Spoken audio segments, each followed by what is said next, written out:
Okay, we got a new King Arthur movie, and all I gotta say is, at least it's better than the Charlie Hunnam movie.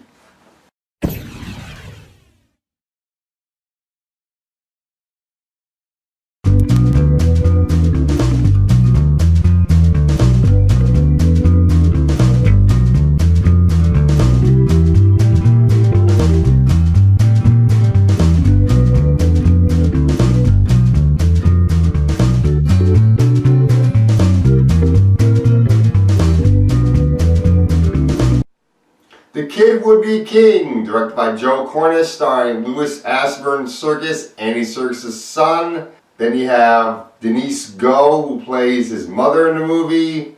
Dean, I don't know how to say this kid's last name, so I'll just put it up on the screen. He plays Alex's best friend in the movie, Betters. Tom Taylor plays Lance. Then you have an actress named Rihanna Doris, I think her name is. She plays Lady K in the film.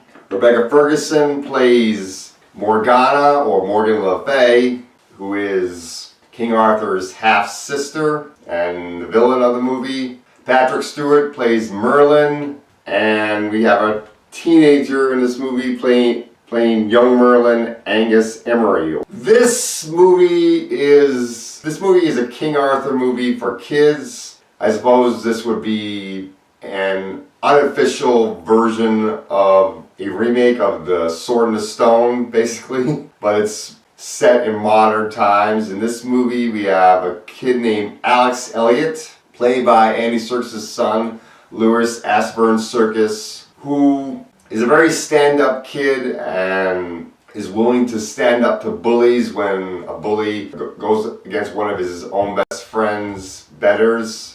And when he stands up against these two bullies, Lance and Kay, Alex and Lance and Kay both get detention.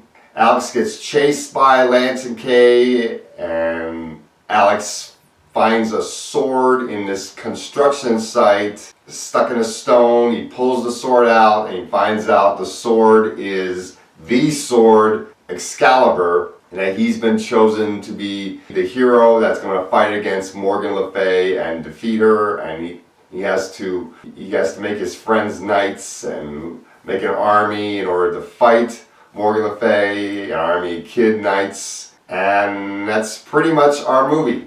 Now, when I saw the trailer for this film, I thought this movie was going to be ridiculous and stupid, and I wasn't going to like this film because the trailer really didn't interest me all that much. But I decided to give this movie a chance, and I did end up liking the movie, but I still find the movie to be a little bit silly. So let's talk about this film. First off, Andy Serkis' son is a really good actor. I really did like him in the movie. He does a really good job in the film, and I like his character. I like the fact that he's a very stand-up kid, and he turns these two bullies, Lance and Kay, into his friends. That is really cool in the movie.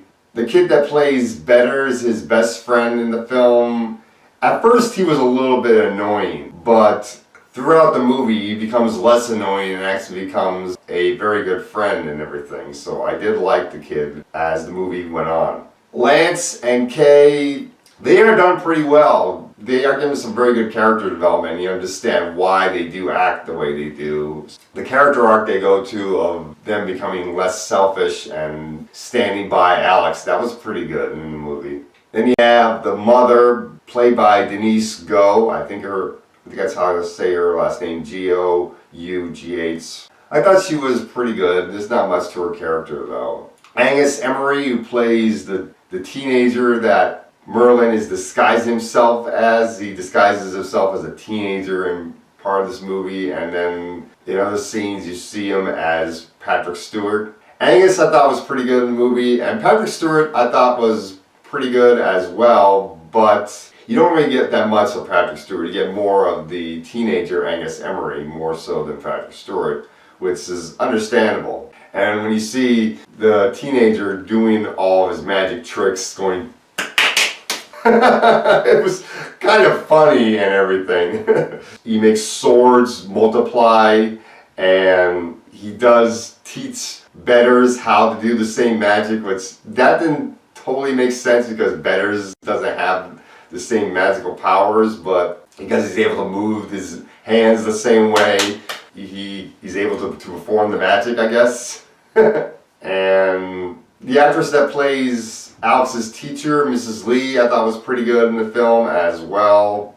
Overall, I thought this was a pretty good movie. The special effects were very good. Really, the only negative was the fact that at the beginning of the film, Betters was a little bit annoying, but then later on, Betters became a much better character. I suppose the other negative is the fact that this movie is a little bit predictable. I mean, you can tell how this movie is going to go and the formula and everything, but I did like it.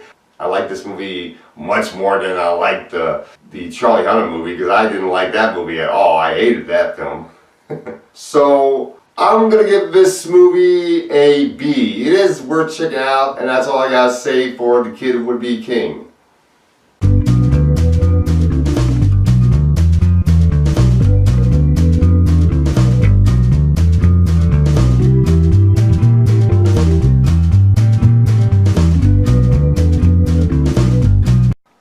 An Apollo 11 documentary. Didn't we just have the movie First Man about Neil Armstrong not too long ago?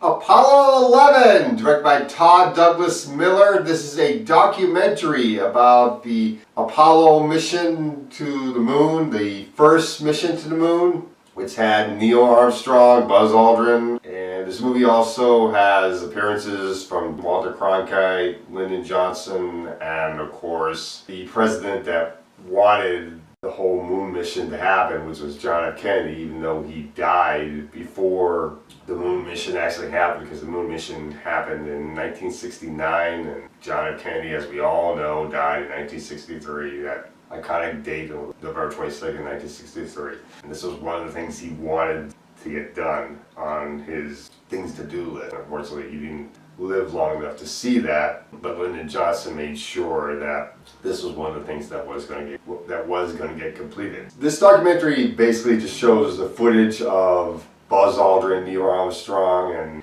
getting onto the space shuttle, being launched into outer space, and going to the moon, and all the procedures of how it was done. This documentary is really good.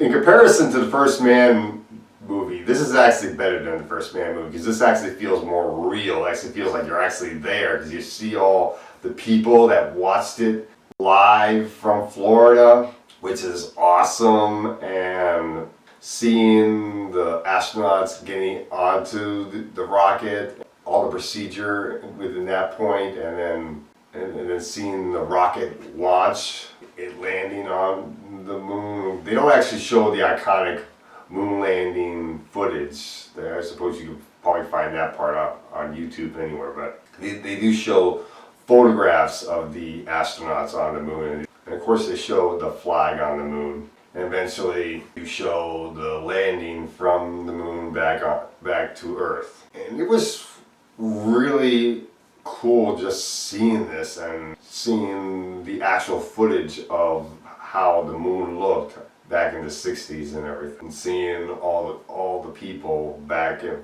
Florida watching the space shuttle go up to the moon, and that was one of the things that always made me think when people say, oh, the moon landing was faked. How do you fake it to the people that were actually watching the rocket go up and then eventually the landing craft coming back?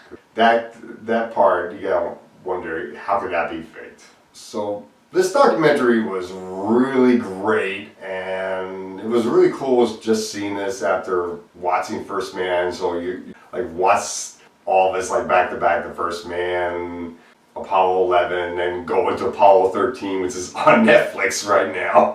That's kind of cool. And maybe pick up a Blu-ray of The Right Stuff somewhere. You have like an astronaut box set of all those movies. All put together. So overall, I do think this is a very good documentary, and just watching it in the theater was very good. The flaws of the documentary, though, is that it does feel a little bit long when you're waiting for the actual launch to happen and then the return and everything, but it is a really good documentary. Definitely people should check this out. I'm going to give Apollo 11 an A-. It's definitely worth checking out, and that's all I got to say for Apollo 11.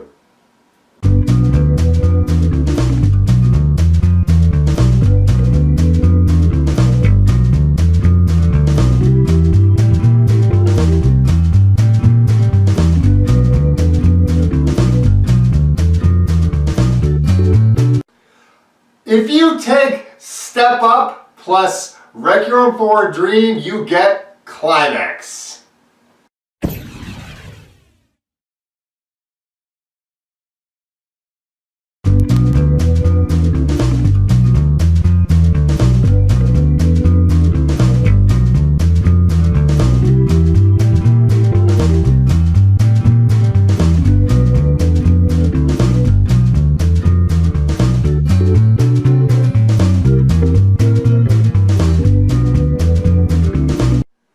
Climax is a French film directed by Gaspar Noé from A24 Independent Film Studio. Stars Sofia Boutella as Selva and a bunch of other actors that I really don't know.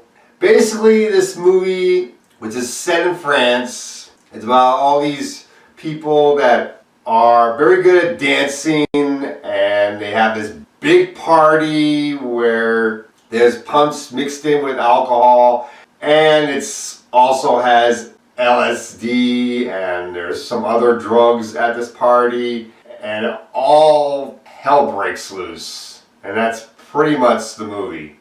Now, when I saw the trailer for this movie, I basically thought that this was going to be a foreign film about dancing. I didn't realize that there was going to be this aspect that felt like something out of Darren Aronofsky's Requiem for a Dream in this film within the second half of the movie. So when I was watching this movie, the first half of the movie I really liked. I really liked the dancing, I liked the choreography, the acting I thought was pretty good within this first half. The camera work I thought was great, especially when you have the camera angle from above and you're seeing everybody dance. That was really cool. But then comes the second half of the movie where everything goes bonkers insane because of the drugs that they have at this party. That's where things go nuts, and I just didn't like the movie at that point. You got people overdosing on drugs and just acting crazy.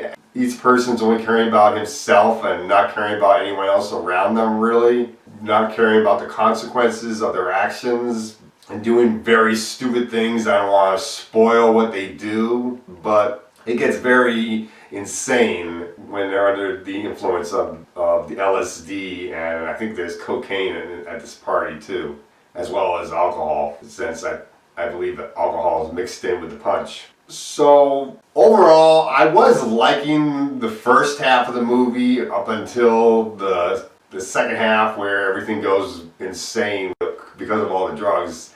That part I didn't like, and it really made me not like the overall movie at all. Because I could never see myself watching this ever again. No way. And I'm somebody who did like Darren Aronofsky's Requiem for a Dream. I thought that movie was pretty good, but still not a movie I would want to watch again. So overall, I say if you want to go into this movie, I say enter it at your own risk and know what you're getting into, because I have heard some people actually like this movie a lot, but at the same time I don't think they want to watch it again after the insane part.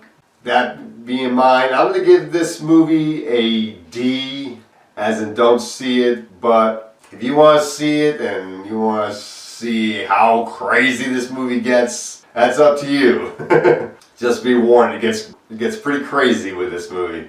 And that's all I gotta say for Climax.